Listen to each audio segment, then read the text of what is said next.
Hi everyone! Today I'm going to show you how to make a t-shirt with the Cricut system and a heat press. Alright, the first thing that we're going to need to do is make sure we have all of our supplies. For this project we are going to need a shirt, some vinyl, a pair of scissors, some tweezers, a squeegee, an iPad or computer, a mat, and the Cricut maker. Now that we have all of our supplies, it's time to get started. We're going to open up the Cricut Space app and then start a new project. In our new project, we're going to want to go to the bottom left and click the upload icon. Next, we're going to want to click on the open uploaded images and now select our image to bring in. Now that we have our image brought in, we are going to go ahead and resize it. For the purpose of this project, we are going to be resizing down to 5 3/4 inches because we are making a toddler-sized t-shirt. We are then going to bring in the second image because this shirt will have a front and a back. We're going to go ahead and resize this image as well.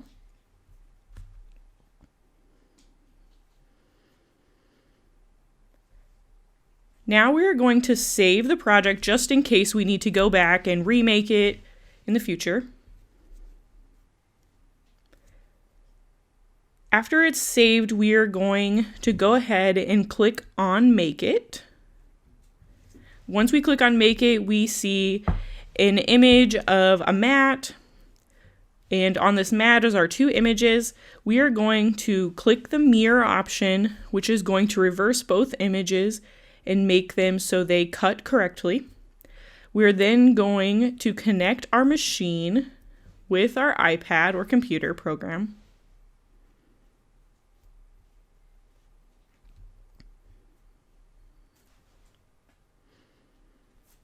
Now we have a list of materials, and here we're going to select the iron-on, and then we just have a summary of our machine and how it's going to cut. Now that we have our iPad part set, we're going to go ahead and place the vinyl onto the mat. We're going to use the squeegee to get out any extra air bubbles so we can make sure we have a clean cut from the machine.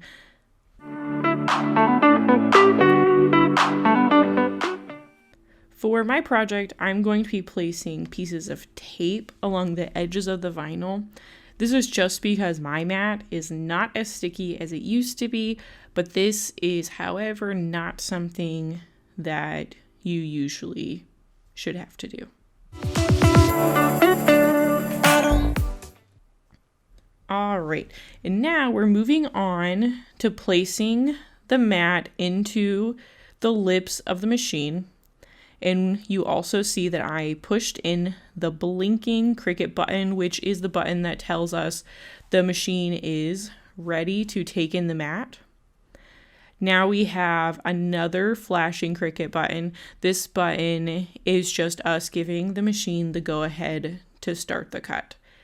And now the machine will cut the vinyl for us, and this will take a few minutes.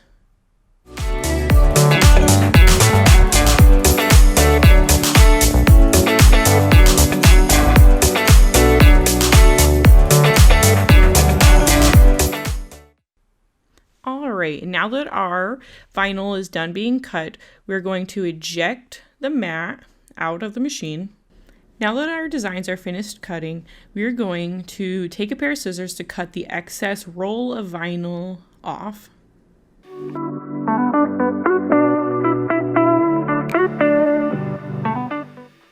Now we can look and see that our design imprint is in the vinyl.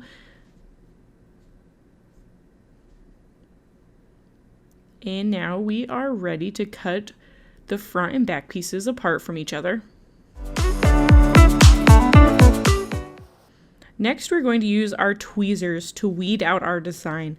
Basically, we're just going to peel excess vinyl from around our design off of the plastic backing.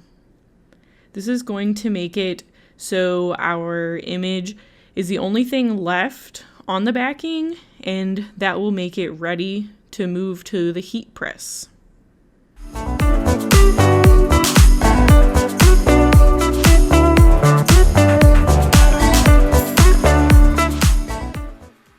Now we're going to weed out the front design for our t-shirt.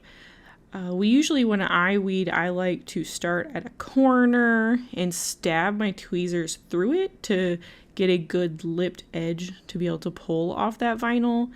When I do this, I also try to pull off the big piece first and then go back and take out the smaller middle pieces of all of the letters. I found this just works a lot easier and it's a lot quicker than taking it off and cutting pieces as I go.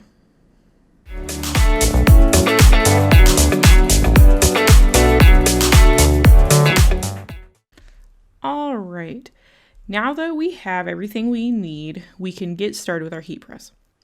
Over here, we have our printed out designs and then our t-shirt. We're going to want to remove our Teflon sheet from the press for right now.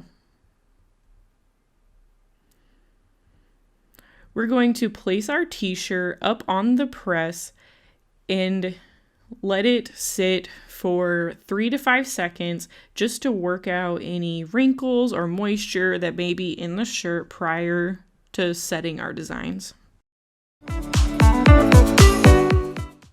We're going to repeat this step and also do it on the back of our shirt.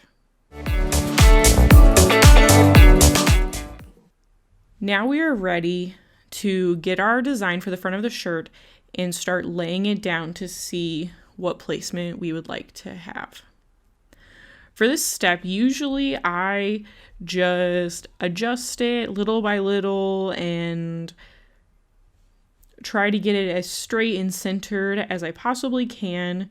In this video, you'll see me move it a few different times just to make sure it is exactly how I want it. Once we have our design where we think we're going to want to have it, we're going to take the Teflon sheet and lay it over top of the shirt and the design. This is just going to keep the vinyl and the plastic backing from all melting and destroying our shirt. We're going to clamp down our heat press and let it do its countdown timer. For this shirt, we are doing 20 seconds. Once the timer goes off, we're going to lift up the handle on the heat press and check our design to see how well it adhered to the shirt.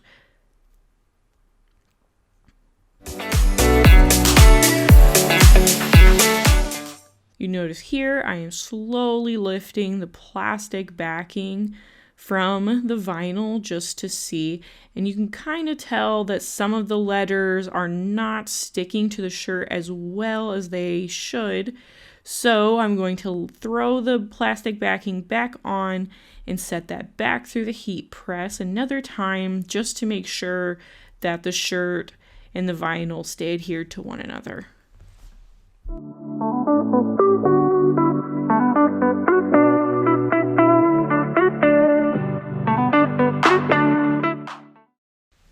Alright, so I did have a few issues and then remembered I am working on toddler shirt, and children's shirts do tend to be a little lighter than adult shirts, so I did have to throw a towel underneath of the shirt just to make sure that the vinyl would adhere and we wouldn't have to press it 4 times. So I'm just doing the same thing I did to the front of the shirt, placing the design on the back, getting it straight, then going ahead and putting the Teflon back on it, trying to close the press. The towel did add a lot of thickness, so it was really hard to close. And now you'll see me trying to pry the machine apart because, like I said, the towel did make it very, very, very thick, so the pressure and the thickness was a little difficult to work with, but eventually I did get it to pull apart. So I am removing the Teflon from the shirt and then pulling the shirt back so we can see how well this stuck to the shirt. I'm going to go ahead and lift the plastic backing, and as you can see, it comes off very easily with little to no resistance from the letters, which indicates that they are good to go on the shirt.